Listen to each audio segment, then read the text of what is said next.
Salam salve, perkenalkan saya Garden Christian, Prodi Pendidikan Keagamaan Katolik, Sekolah Tinggi Agama Katolik Negeri Pontianak dengan NIM 25101130. Nah, di sini saya akan mempresentasikan resume makalah saya yang berjudul Modernisasi dan Dampaknya Terhadap Spiritualitas, Studi Kasus Krisis Iman di kalangan pemuda desa Sebandut. Bab pertama, pendahuluan, latar belakang perubahan sosial yang sedang terjadi di desa Sebandut. Perkembangan teknologi, munculnya media sosial, pola konsumsi baru, serta transformasi ekonomi mulai mempengaruhi cara hidup masyarakat di desa. Nilai-nilai tradisional yang sebelumnya kuat seperti gotong royong, kedekatan komunikasi, dan kehidupan religius mengalami tekanan akibat modernisasi. Modernisasi membawa dua sisi. Yang pertama, sisi positif, meningkatkan akses informasi, terbentuknya pola ekonomi dan kemudahan berkomunikasi. Sisi negatifnya adalah munculnya individualisme, penurunan solidaritas sosial, dan pudarnya nilai-nilai keagamaan di kalangan pemuda desa Sebandut. Krisis iman yang tampak melalui penurunnya partisipasi pemuda dalam kegiatan gereja, lemahnya kedisiplinan ibadah, serta bergesernya prioritas hidup menjadi fokus utama penelitian ini. Rumusan masalah meliputi: yang pertama, bagaimana modernisasi berpengaruh pada struktur sosial masyarakat desa Sebandut. Kedua, bagaimana bentuk-bentuk konkret krisis iman pemuda. Bagaimana pemuda menghadapi benturan nilai antara tradisi dan modernisasi. Sejauh mana peran keluarga, gereja, dan adat dalam membimbing pemuda menghadapi perubahan ini. Tujuan peneliti tidak hanya menggambarkan fenomena, tetapi juga memberikan refleksi kritis dan rekomendasi pastoral demi membangun spiritualitas pemuda yang relevan dengan zaman sekarang. Bab 2, tinjauan pustaka. Bab ini berisi fondasi teori untuk membacakan krisis spiritualitas dalam konteks modernisasi. Yang pertama, modernisasi.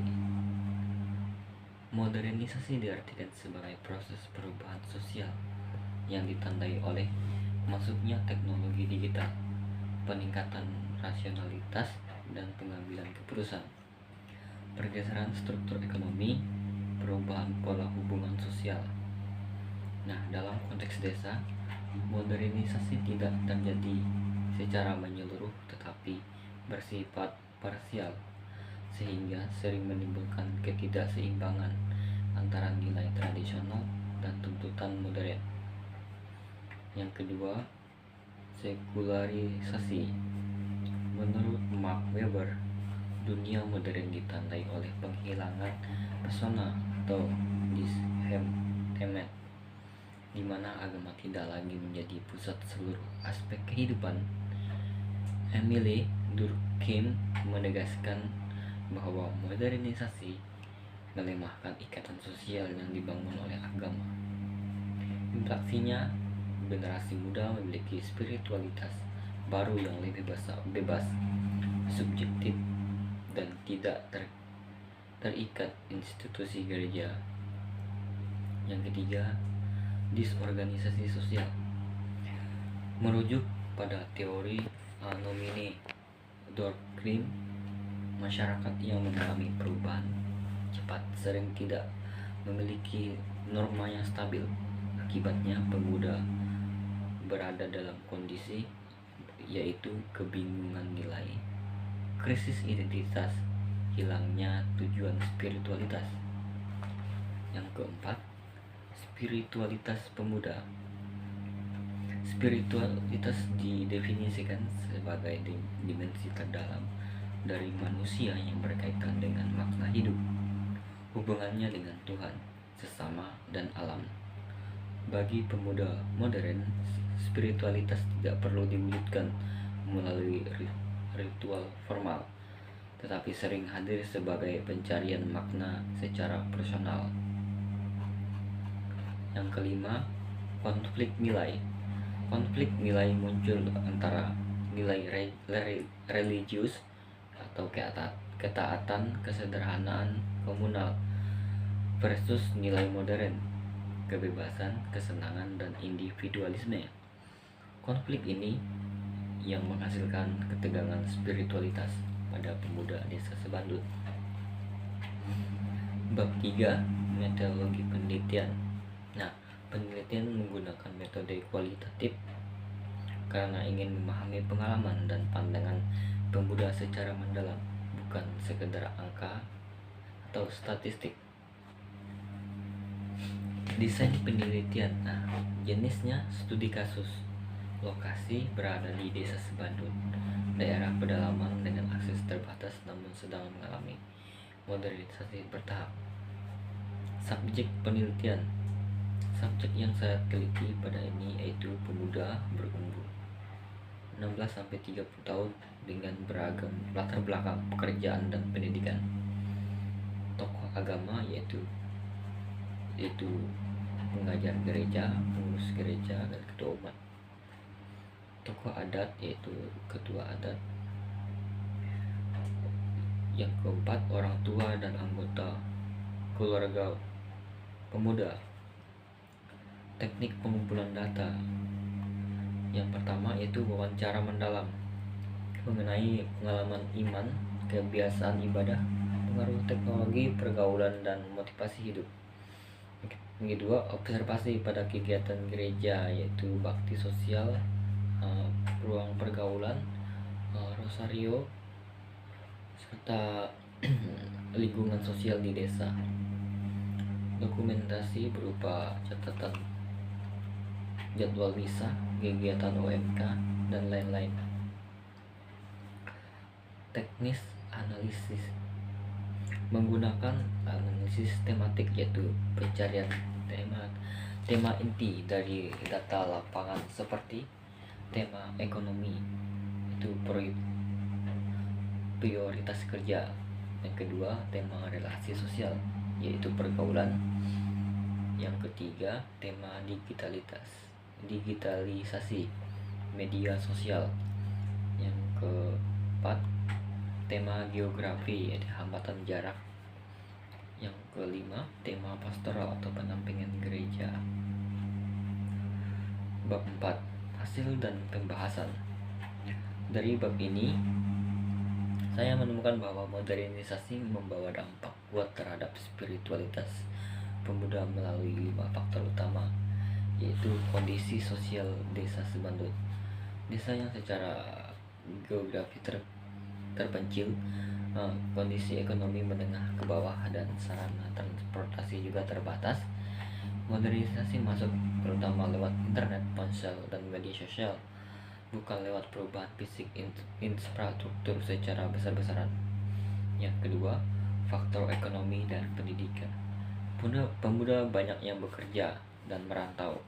Kegiatan gereja dianggap mengganggu pekerjaan.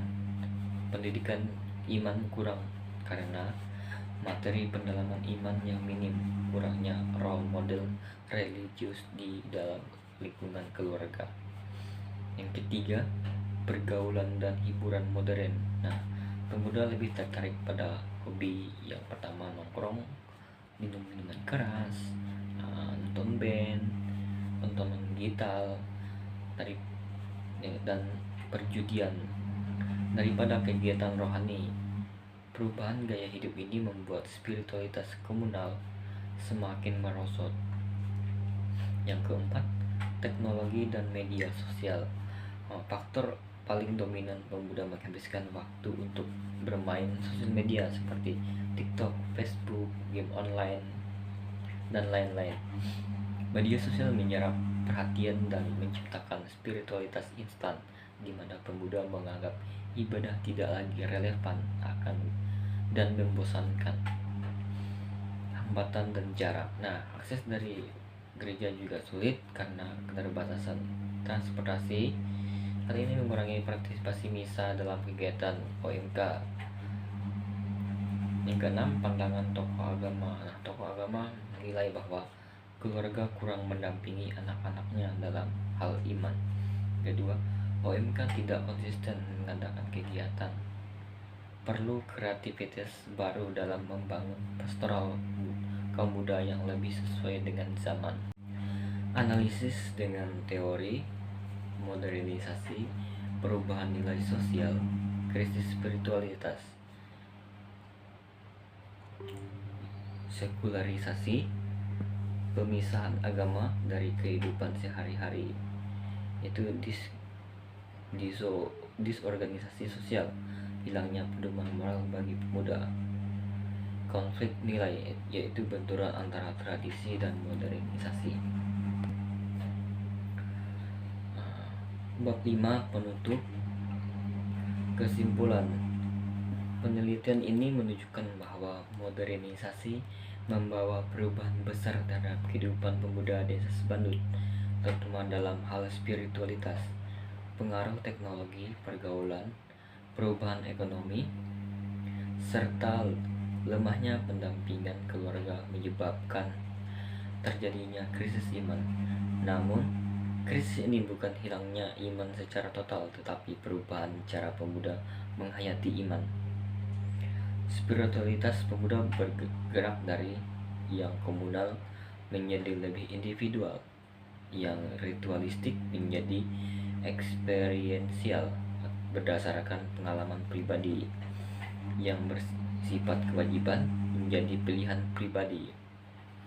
Saran untuk pemuda: mengelola penggunaan teknologi, memperkuat relasi dengan keluarga dan komunitas gereja, serta mengembangkan spiritualitas personal yang hebat, yang sehat.